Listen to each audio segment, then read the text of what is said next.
Welcome back to another episode of the Casey Campbell Podcast. Casey Campbell with you. Of course, we are pleased to be joined by the ARCA Kansas winner, Nick Sanchez, the driver of the number 2 Chevrolet for Rev Racing. How about that? Congratulations, buddy. I appreciate it.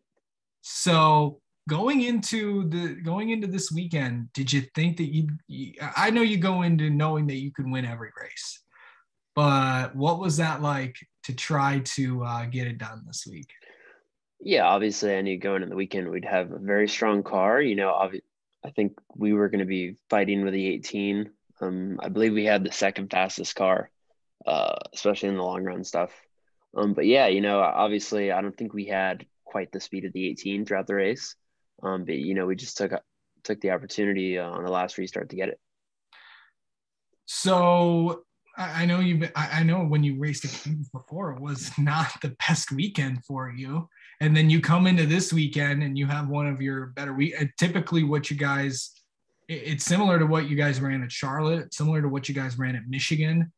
What really changed, and what did you kind of do to make the car better, or what did you really do? Yeah, I mean, like I've told everyone, we had a major mechanical fault the last time we were at Kansas. And that's really the only thing that's changed. The mechanical fault was pretty intense with the suspension. And the car reacted night and day. I feel like setup wise, we obviously made improvements, but it's the same base that we've been running at Charlotte, Michigan. And it seems to work for us. So yeah, I mean, the only difference is really we didn't have a mechanical part failure. Yeah. So how excited were you after that? I know that, have you gotten back to everybody? I'm sure your phone was loaded with text messages of congratulations and all that, but what's that mean to finally win in ARCA? Yeah, obviously, it's always nice seeing the support, the messages from, friends and family and colleagues. That's always nice. But yeah, to finally win, I feel like it's a big confidence booster. ARCA, I've won in late models, I've won in legend cars. I've never won an ARCA. And that's where I'm at currently in my career. And to win and then to go to an Xfinity next year, part-time, it just helps my case in that series. So it definitely helps my career overall. And really excited to honestly get to win at a big track like Kansas. If I've always said, if I want to win anywhere, I want to be at a combo race with NASCAR, and I want to be at a track that matters. So I'll get to the Xfinity stuff in a minute, but you battled out with.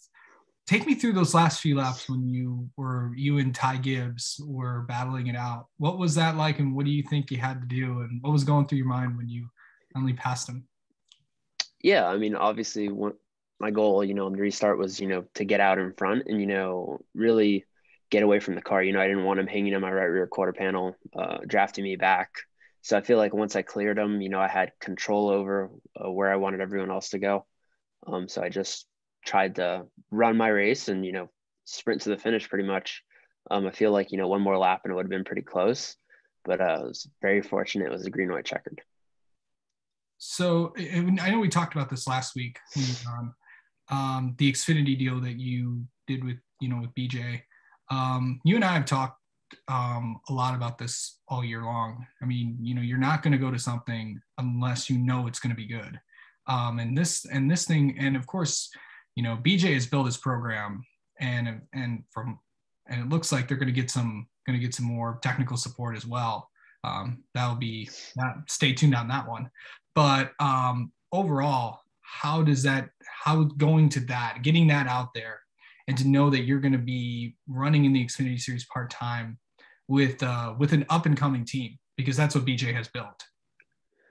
Yeah, it's big for me because obviously I'm kind of skipping trucks and going straight to that. But, when you look at ARCA and Xfinity, obviously different, kind of the same characteristics, but, different cars. But, a much bigger platform for myself as a driver and a brand. So those things will be very important to me in my career.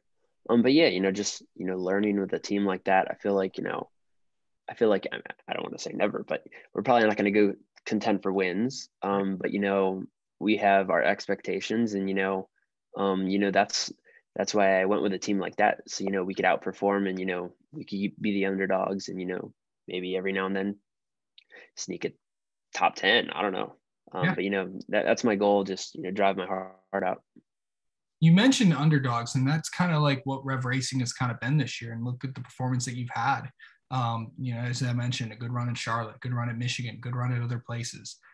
But when you look at what this team has been through this season, this is their first full year in the main ARCA Menard series. I know they've ran in ARCA East before and stuff, but this is their first main season in the ARCA series. It's not your first win, but their first win as well. What's that like to give a program of Rev Racing with all the different backgrounds that around there? What was that like giving them their first win and having you be the driver to do it? Yeah, obviously it was very big for my team and me. Like you just said, it was our first year in the ARCA series. Not just for me, but for them. So you go to a whole different slate of tracks, the big tracks, Daytona, Dega, places like Kansas. And, you have to go with a totally different approach. You're no longer racing at, short tracks. You're racing at big tracks. So the approach is totally different. And, we're competing against teams like DGR, Gibbs, Venturini, and it takes a lot. It takes a lot to compete with them. Especially with what we have. To be everything that you come from, your background, of course, what's that like to come from that and be part of the Drive for Diversity program and be part of that winning and winning being a part of that program? Yeah, it's obviously very big. When I look at where I started in the program, I started at Legend Cars and I progressed all the way to ARCA and eventually winning in it. So I feel like for drivers that want to come through the program, now they see a definitive path from, down here to up here. And then, once you get here, it'll help you get to the next level. Yeah. Whereas before, I feel like, maxing out at K&N East or what would now be ARC East, right, it kind of limited people because you race the big tracks, but you never race the real tracks, yeah. In my opinion. Nothing against the short tracks, but your driving style changes once you get to a big track. So I feel like, not just for me, but for the whole program, it's very good, especially now that we are winners in the ARCA series at a big track like that. So, even in the years, when I eventually move on, the next drivers to come through the program, I think they're going to have a very solid program behind them. I got to ask you about your family. Your mom, who I've gotten to meet this year several times when I was at the racetrack, she comes to all your races. And she's one. I mean, along with I know your dad doesn't come. I know your dad comes to a lot of them, but your mom is at every one of your races. Yeah, they're both at everyone. Oh, that's true. But to know that your family is there, and I know that racing's a big part of that, and coming through that and everything like that. What's been their reaction as well? Yeah, they've obviously put a lot in my career, especially for my younger ages, especially financially back then. And they made a lot of sacrifice. And, it's really nice to see it all come together, especially through their eyes. They don't come from a racing background, so they don't understand, the technical side of it. They look at it as like, oh, my son's doing, excelling at a sport or a career that he really loves. And they've really grown a passion for it ever since I've joined racing from karts. And, they love it. My sisters love the traveling aspect, my grandparents do. So it's obviously a whole family affair. And, obviously for me, it's great to get my first win. But for them, it's great to, see how far I've progressed, from a kid who wanted to go to NASCAR to one who's now kind of going into it.